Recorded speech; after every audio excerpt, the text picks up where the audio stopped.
Somewhere at the edge of the world, in the heart of the largest desert on the planet, lies a mystery that philosophers, archaeologists, and dreamers have been searching for centuries. The Richat structure. The eye of the Sahara.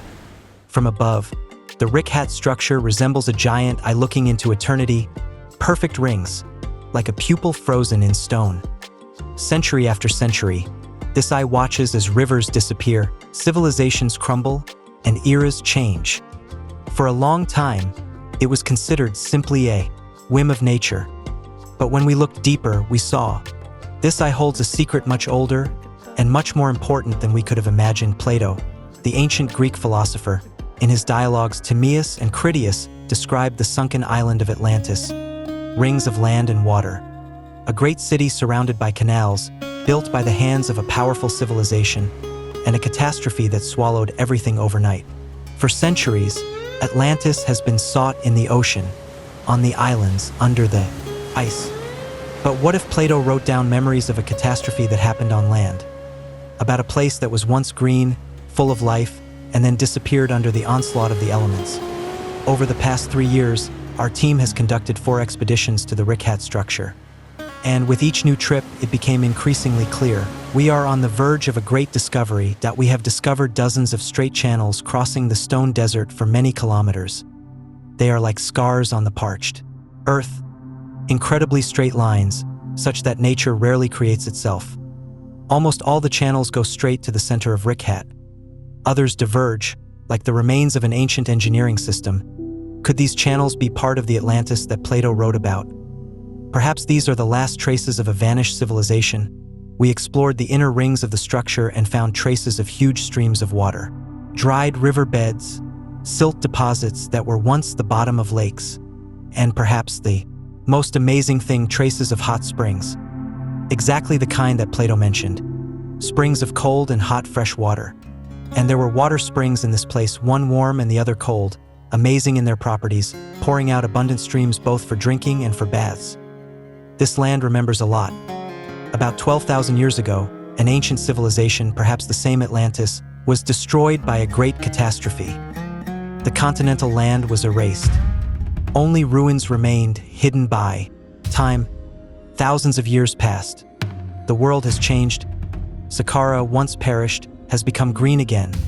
About 5,000 to 7,000 years ago, rivers flowed here again, savannas stretched out, herds of animals grazed, and people returned here that we found traces of their life.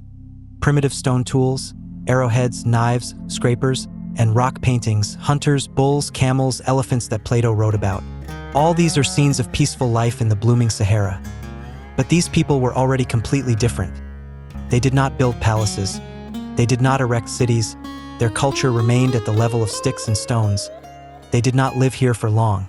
When the climate changed again, and Sahara began to dry up, the rivers disappeared, and the pastures turned into a merciless desert, people left or disappeared, leaving behind only a thin layer of traces, lost in the sand. And today, as if in the layers of an ancient book, we see traces of 2 worlds. The world of the lost, highly developed civilization of Atlantis, and the world of ordinary people who survived the catastrophe. But if we can still explain the disappearance of the last people by the climate, then the disappearance of an entire civilization remains a mystery. What destroyed Atlantis? We studied data on a colossal underwater landslide off the coast of Mauritania. The similar event could have been caused by a giant mega tsunami wave, which swept away everything in its path in one moment. Cities, roads, temples, everything disappeared without a trace. Perhaps what we see now are just silent ruins that survived 2 catastrophes. One washed away a civilization. The other swallowed up the remains of life. All these facts add up to a strange, frighteningly plausible picture.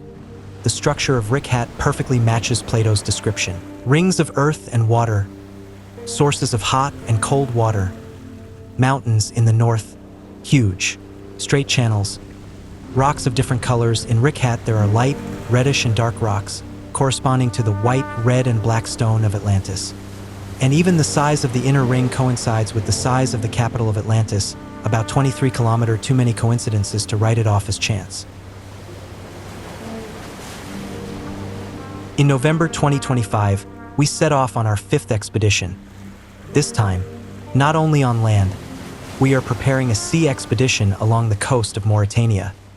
With the help of underwater drones, we will explore the seabed in search of debris, ancient structures, and anomalies that could escape the human eye.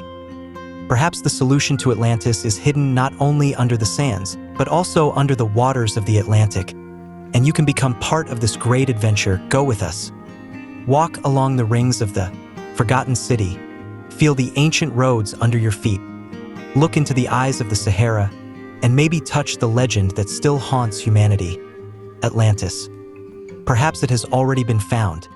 Now you need to see it with your own eyes.